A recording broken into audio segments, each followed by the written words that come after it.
Class 10th के mathematics के वास्तविक संख्या चैप्टर का ये पहला तो नहीं है, उदाहरण 10 का हिसाब है। तो उदाहरण 10 का हिसाब यहाँ पर दिया हुआ है। सिद्ध कीजिए कि 5 माइनस रूट 3 एक अपरिमेय संख्या है। तो उदाहरण 10 का हिसाब है, तो इसको आसानी से बनाना है। तो लिखेंगे हल माना। तो देखिए यहाँ पर सिद्ध करने के लिए कह रहा है कि अपरिमेय संख्या, तो हम मानेंगे इसको परिमेय संख्या। लिखेंगे माना 5 माइनस रूट 3 एक परिमेय संख्या है। परिमेय संख्या है। अब परिमेय संख्या है, परिमेय संख्या को हम p/q के रूप में लिख सकते हैं। तो इसीलिए 5 माइनस रूट 3 बराबर में हो जाएगा p/q।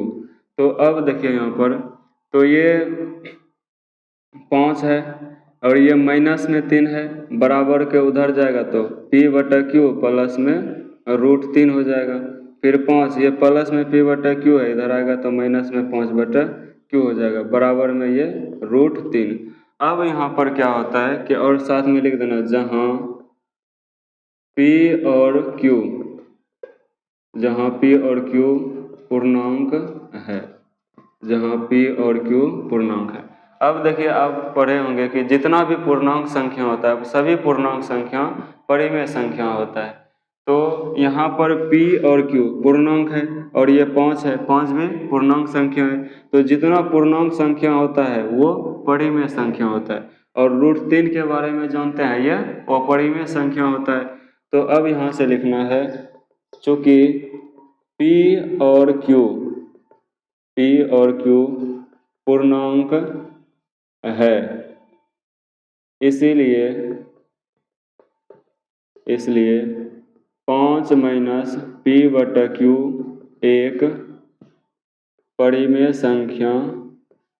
एक परिमेय संख्या है और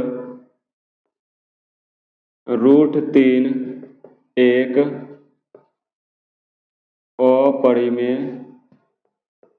अपरिमेय संख्या है।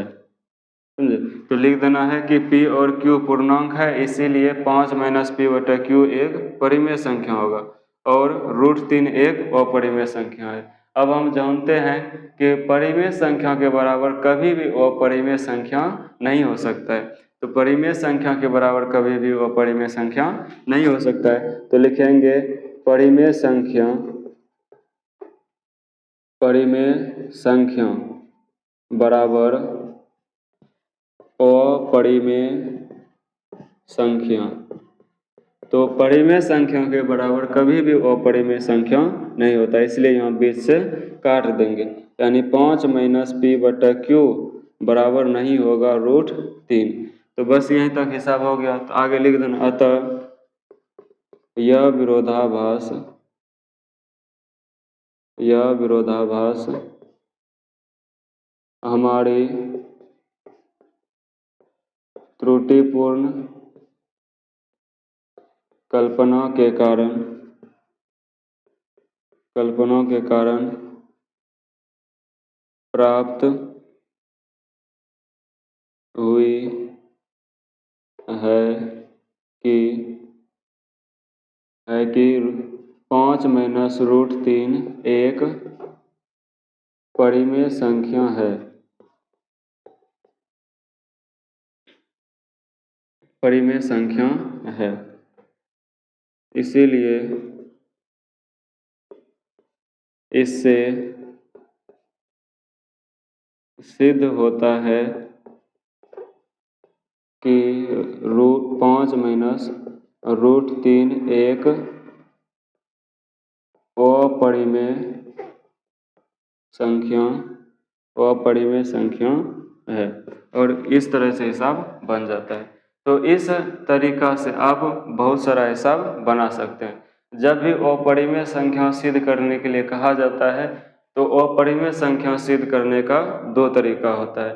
तो एक तरीका तो ये है, इस तरीका से अगर जितना भी ये टूटा फूटा वाला अपरिमेय संख्या सिद्ध करने के लिए कहेगा, या प्लस रहेगा या माइनस रहेगा, कुछ भी रहेगा, तो इसको इस तरीका से जल्दी ही आसानी से बना सकते हैं। और एक होता है लॉन्ग विधि वाला, थोड़ा सा बड़ा होता है, जैसे √2 आ गया, √3 √5 इस सब का आ जाता है तो थोड़ा सा बड़ा हो जाता है, जो कि हम पहले वीडियो में बता दिए हैं, वहाँ से आप देख सकते हैं। इसी 2 तरीक़ा से हम इसको सिद्ध करते हैं।